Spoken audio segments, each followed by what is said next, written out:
Assessment भी करनी है, कम्युनिकेशन इसकी पूरी टीम है, इन्होंने सब कुछ ये करना है। और अब अकील ही का काम है कि प्रॉब्लम को आइडेंटिफाई भी करे, प्रॉब्लम नहीं, it is not like that, it is not, this is organisational level decision.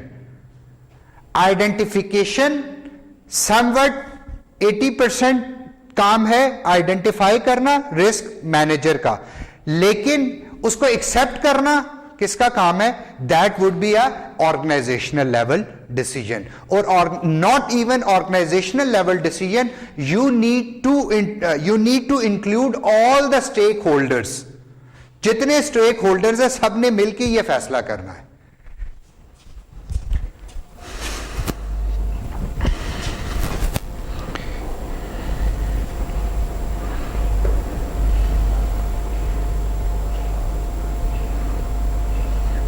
एक सेकंड,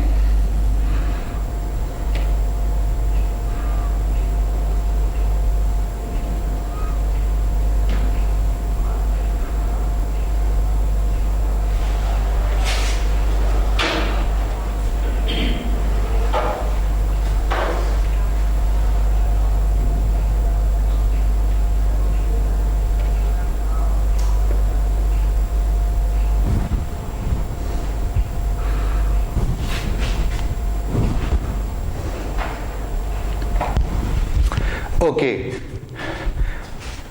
अब आइडेंटिफाइंग रिस्क देखें, ये चीज देखें, this is your problem recognition, this is your problem acceptance and this is your problem definition. ये एक इस figure को याद रखें।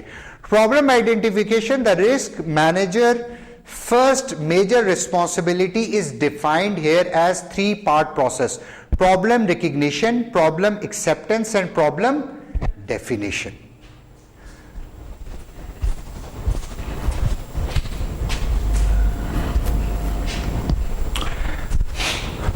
अब what is problem recognition? Problem recognition क्या है? Which is part of identification. Identification में पहली चीज क्या है? Problem recognition. Problem recognition is a simple act of recognising that a problem exist and gaining an initial understanding of the problem. Reactive और passive problem recognition और proactive और intentional problem finding. देखें, reactive और proactive का फर्क आपको पता है। रिएक्टिव क्या है? रिएक्टिव कब है? Is when a problem finds you. These are problem triggered by outside influences. Stakeholders bring you a problem or an event occurs that results in a problem you cannot ignore. अब आपके साथ एक काम हो गया है, आपकी ऑर्गेनाइजेशन के साथ एक चीज हो गई है, आपने एक चीज आपके सर के ऊपर पड़ गई है जिससे आप जान छुड़ा नहीं सकते। अब आपने लाजमी बात है कि उसको एक्सेप्ट करना ही करना है, उसको किसी तरह से डिफाइन करना ही करना है। तो एक तो ये चीज है कि रिएक्टिव और passive problem. One other is proactive और intentional problem finding, in which management looks actively and often strategically for the most important problems to solve.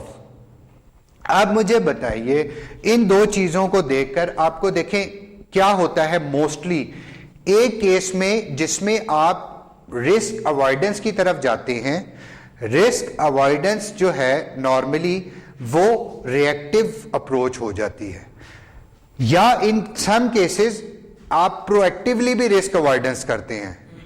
लेकिन जो अपॉर्चुनिटी सीकिंग है that is always proactive mostly, क्योंकि देखें problem आपके sir पे पड़ जाना is most likely during a project, लेकिन अपॉर्चुनिटी खुद से आपके घर पे आके नॉक करे, it has got very less chances. तो मोस्टली जब आप रिस्क टेकिंग की तरफ जाते हैं तो आपको मोस्टली प्रोएक्टिव अप्रोच की तरफ जाना पड़ता है।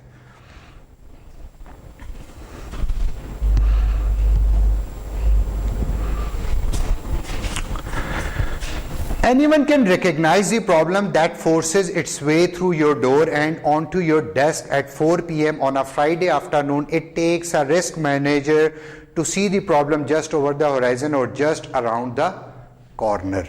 Recognizing the existence of opportunities for potential gains or betterment parallels the process of problem recognition.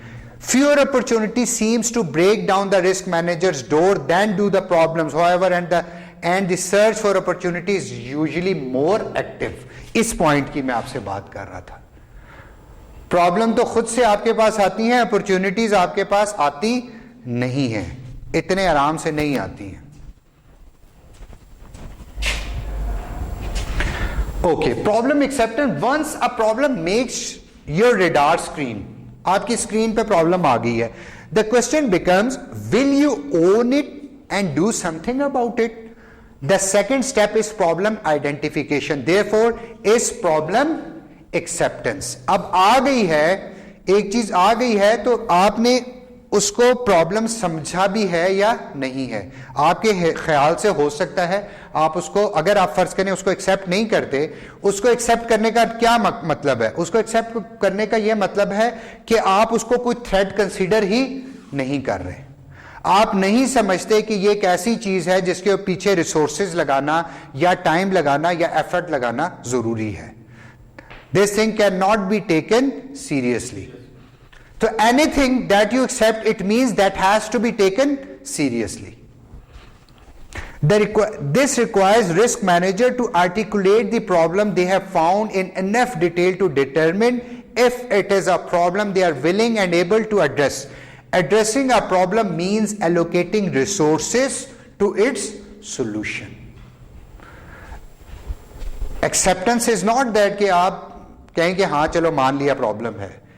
जब आप उसके लिए प्रॉपर एक चीज ट्रिगर करके रिसोर्सेज उसके ऊपर लगाना शुरू कर देते हैं, उसका मतलब ये होता है कि आपने उस प्रॉब्लम को एक्सेप्ट कर लिया.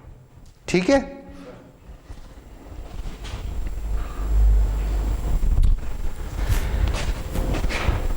We can not solve every problem.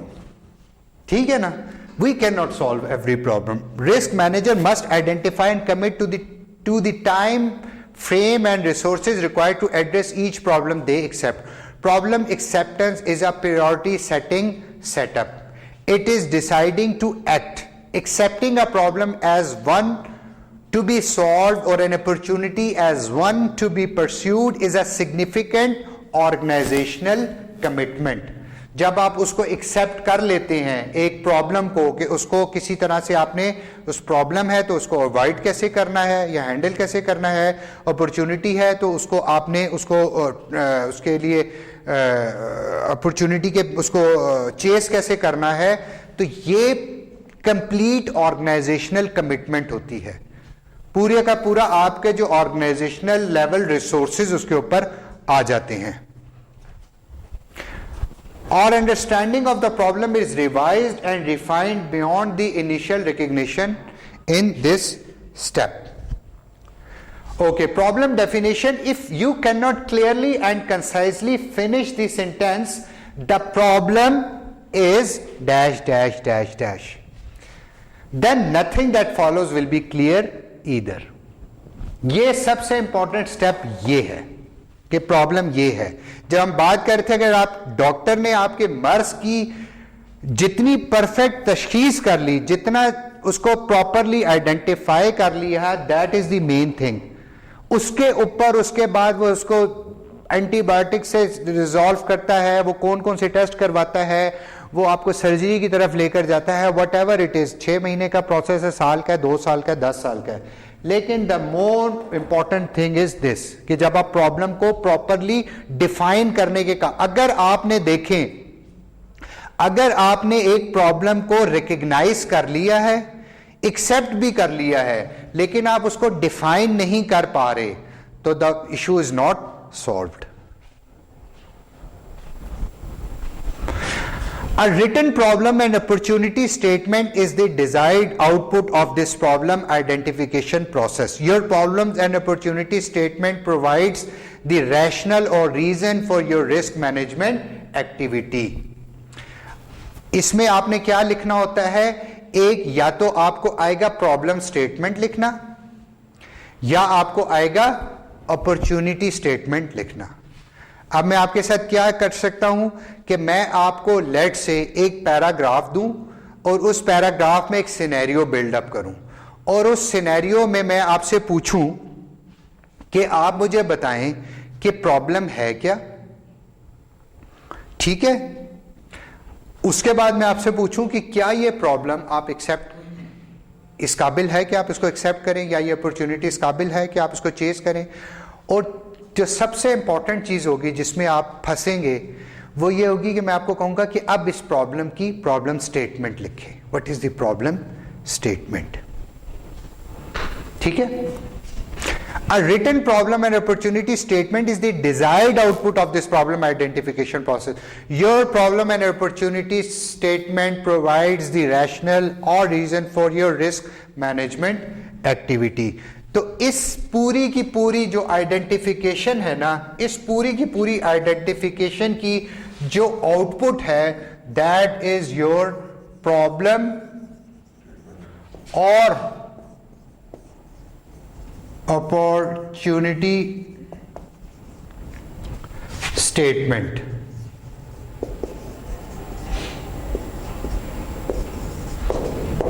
इधर से सारे से आपने ये चीज निकालनी है कि प्रॉब्लम की आपने प्रॉब्लम स्टेटमेंट आपने कैसे लिखनी है।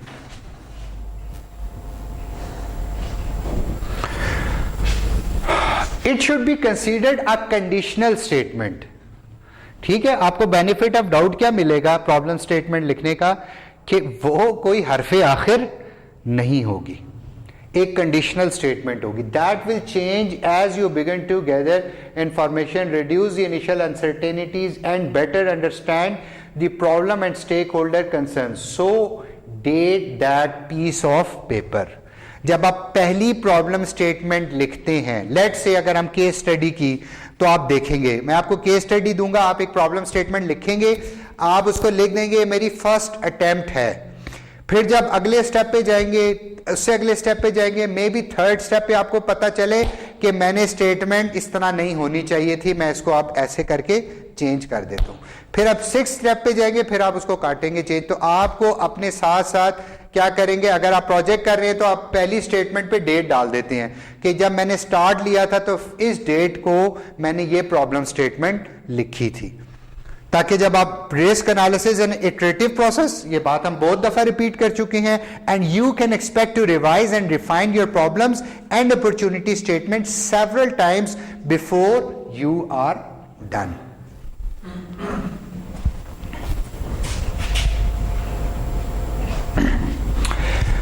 Vet your problems and opportunity statement with your stakeholders.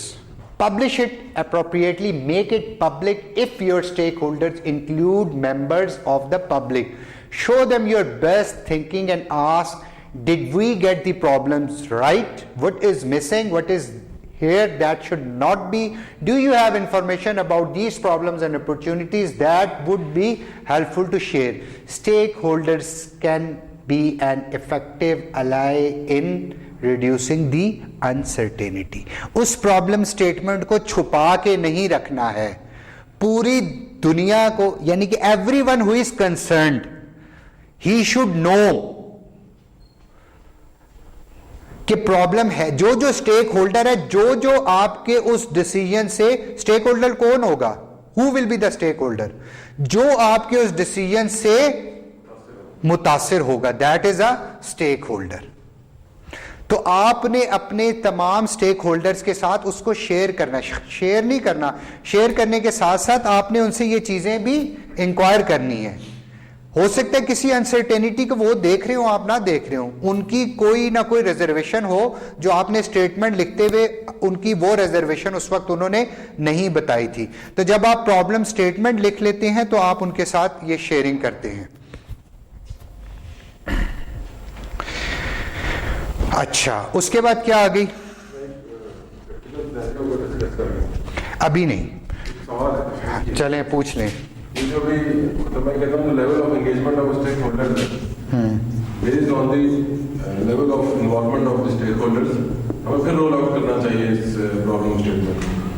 उसकी वजह ये जो नेशनल अवार्ड दिलाया गया है जी जी, जो फैक्ट्रीज थे, अगर उनको इन्वॉल्व करेंगे, हम छोड़ेंगे तो जाहिर बात रेट करेंगे, छोड़ेंगे ना करने के जी, तो उनकी इन्वॉल्वमेंट तो देखते हुए आप उनको इन्वॉल्व करें। बिल्कुल कर सकते हैं, बिल्कुल ऐसे ही कर सकते हैं, आपको मैं बताया कि क्या होगा। बिल्कुल ऐसा ही है, बिल्कुल ऐसा है। लेकिन बाज़ों का देखें, अब वो थोड़ा सा हम उसमें, जब अब उस सिनेरियो में क्या कि एक इंसान जो नेस्ला टावर गिराने की, वो एक जजमेंट दे रहा है, judgement is based on evidence, ठीक है ना, जजमेंट इज, अगर तो ये एडमिनिस्ट्रेटिव डिसीजन होता, एडमिनिस्ट्रेटिव डिसीजन में तो आप उन स्टेक होल्डर्स को लेकर आते, लेकिन जो लीगल डिसीजन है उसमें आप स्टेक होल्डर को शामिल नहीं करते। यानी कि अगर एक मर्डर केस हुआ है तो आप उसमें अगर कोई सस्पेक्ट है तो आप उस सस्पेक्ट को स्टेक होल्डर नहीं समझेंगे। लेकिन अगर फर्ज करें कि यही नेस्ला टावर का डिसीजन सिंध गवर्नमेंट ले रही होती या फेडरल गवर्नमेंट ले रही होती तो फिर आपकी बात ठीक थी, उस सिनेरियो में वो उनको भी बुलाते और एडमिनिस्ट्रेटिव डिसीजन था। लेकिन जो जजमेंट का सिनेरियो उसमें उस तरह से जनरली नहीं। हाँ, एनीथिंग देखें, जब आप, उसका फायदा ये होता है कि जब आप प्रॉब्लम स्टेटमेंट ऐसी लेकर चलते हैं जिस पे सब लोग राजी होते हैं या सबकी से सुनी जा चुकी होती है, तो तमाम के तमाम स्टेक होल्डर एक पेज पे होते हैं। उसमें अगर आगे जाके आपको कोई भी अनसर्टेनिटी या कुछ भी आती है तो उससे वो उसके लिए मेंटली प्रिपेयर्ड होते हैं, क्योंकि रिस्क मैनेजर का काम होता है कि वो उनको जो मतलब पोटेंशियल थ्रेट्स हैं या जो पोटेंशियल अपॉर्चुनिटीज है वो उनको एक्सप्लेन करता है उस मामले में। और आप आप जब प्रॉब्लम स्टेटमेंट को रिवाइज करते हैं तब भी आप अपने स्टेक होल्डर, जितनी दफा भी आप रिवीजन करेंगे आपके स्टेक होल्डर्स आपके साथ होंगे। Okay, the next step is, यहां पर हमने ये जो पढ़ा प्रॉब्लम आइडेंटिफिकेशन, आइडेंटिफिकेशन में हमने 3 स्टेप पढ़े, रिकग्निशन, एक्सेप्टेंस, डेफिनेशन, और हमने उससे निकाला कि असल काम यह है कि आपने पहले स्टेप पे क्या चीज बाहर निकालनी है, प्रॉब्लम स्टेटमेंट। प्रॉब्लम स्टेटमेंट जब आप एक तैयार कर लेंगे, you are done with the problem statement, उसके बाद क्या होगा, आपकी दूसरी चीज क्या है, risk estimation. Your second step is risk estimation. लेकिन यहां से यहां जाने में क्या चीज इन्वॉल्व होगी, इसके और इसके दरमियान क्या होगा, यहां पर क्या होगा, communication.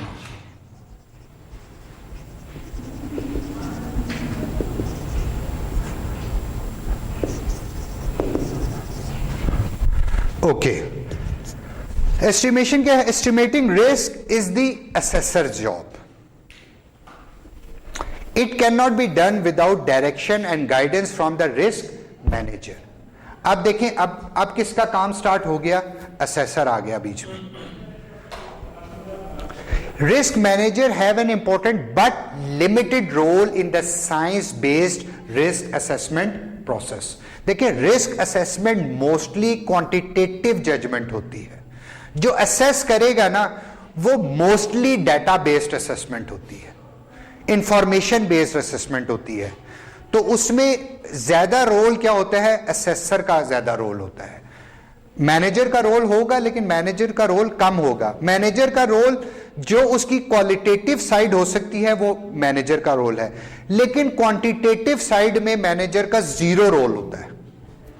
The risk manager's positive decision making role is found in the risk estimation activities that help describe the world as it actually is. The role includes establishing the organization risk analysis process and managing the individual risk management activities.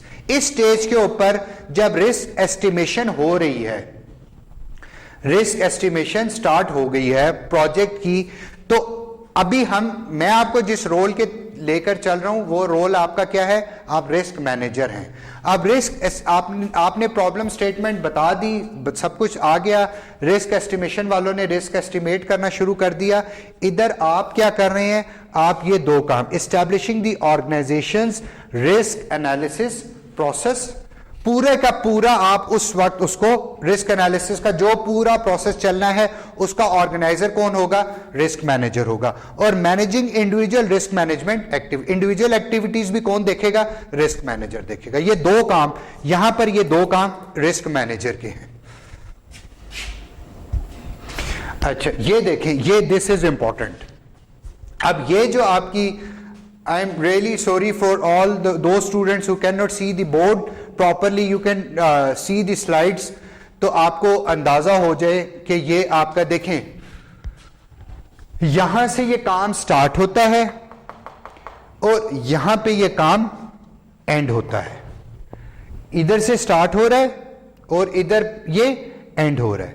ये पूरा ये आपका ये सारे का सारा process क्या है? This whole thing is your, what is this?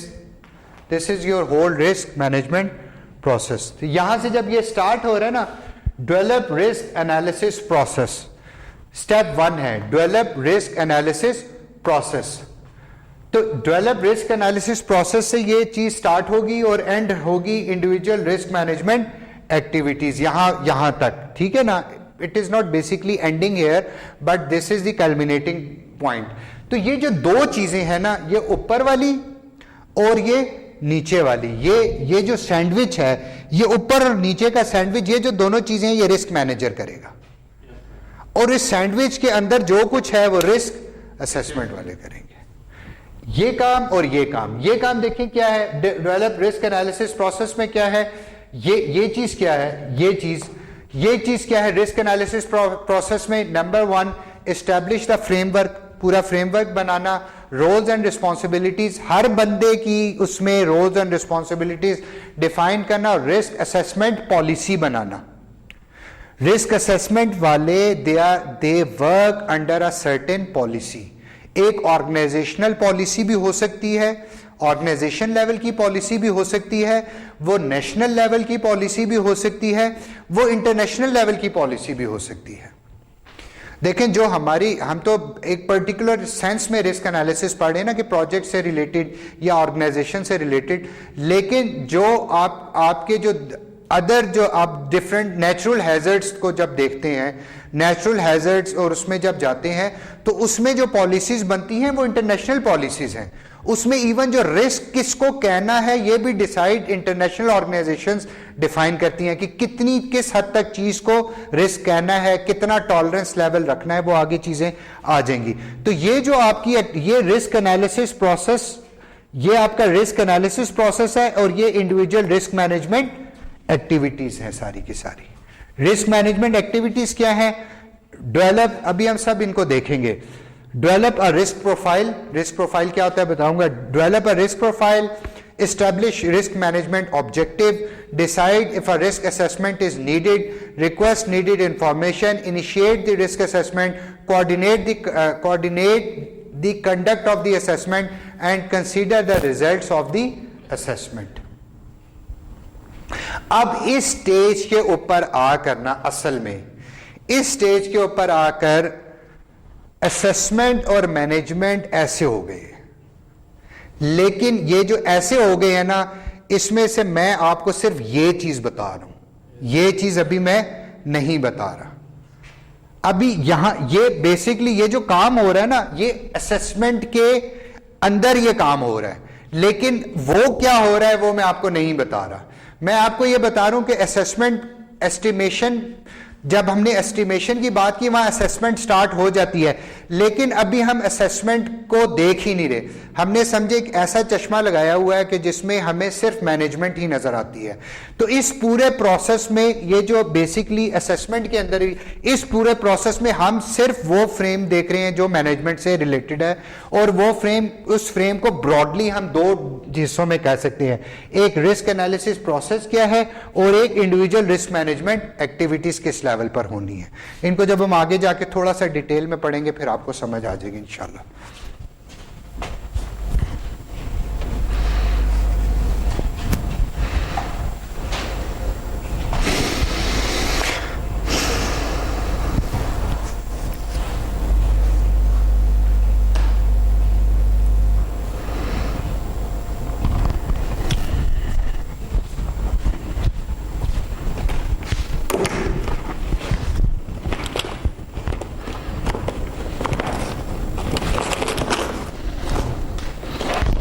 मैं अपनी आंखें ढूंढ लूँ ज़रा, मुझे पढ़ने में problem.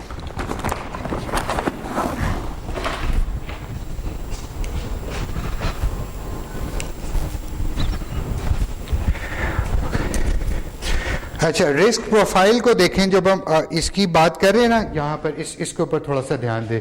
To develop risk profile, ठीक है ना।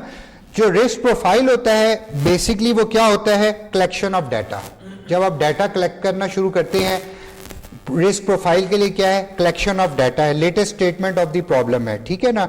Description,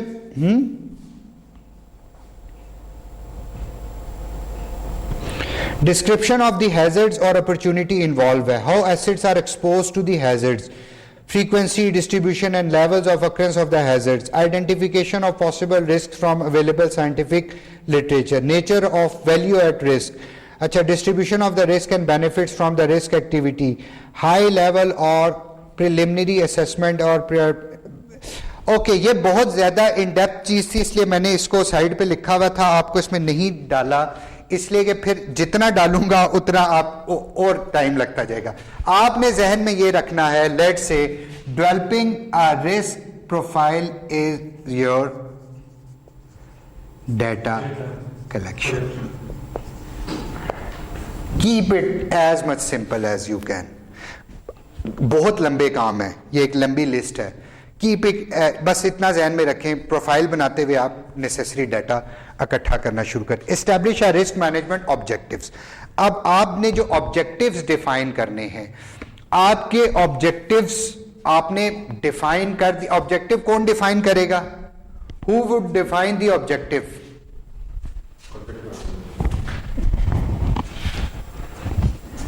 risk manager. अच्छा, अब ऑब्जेक्टिव कैसे होने चाहिए, आपके ऑब्जेक्टिव कैसे होने चाहिए। देखें, एक सिंपल रूल है आपके ऑब्जेक्टिव्स के लिए ना, जनरली हम टर्म यूज करते हैं स्मार्ट होने चाहिए, ठीक है, स्पेसिफिक हो, मेजरेबल हो, हाँ, इससे क्या बनेगा, अटेनेबल हो, रियलिस्टिक हो, टेंजेबल हो, ठीक है ना। आपके ऑब्जेक्टिव्स किस तरह के होने चाहिए, स्पेसिफिक होने चाहिए, it is clear and free from ambiguity. Number 2, it should, आपके objective should be flexible, it can be adapted to new or changing requirements. Measurable, its achievement can be documented by some objective means. Attainable, it can be reached at the end of a course of action. और आपके क्या है, congruent क्या है, it is in harmony with other objective. Acceptable, it is welcome or pleasing to key stakeholders. ये आपने इस तरह के अपने कोई ऑब्जेक्टिव्स बनाने, और ऑब्जेक्टिव्स आपको बनाना जो है आपके रिस्क मैनेजर का काम है। अच्छा, उसके बाद decide if a risk assessment is needed. Deciding to do a risk assessment is a distinct result of the risk profiling task. A risk assessment should be requested when 2 conditions are met. 2 conditions होने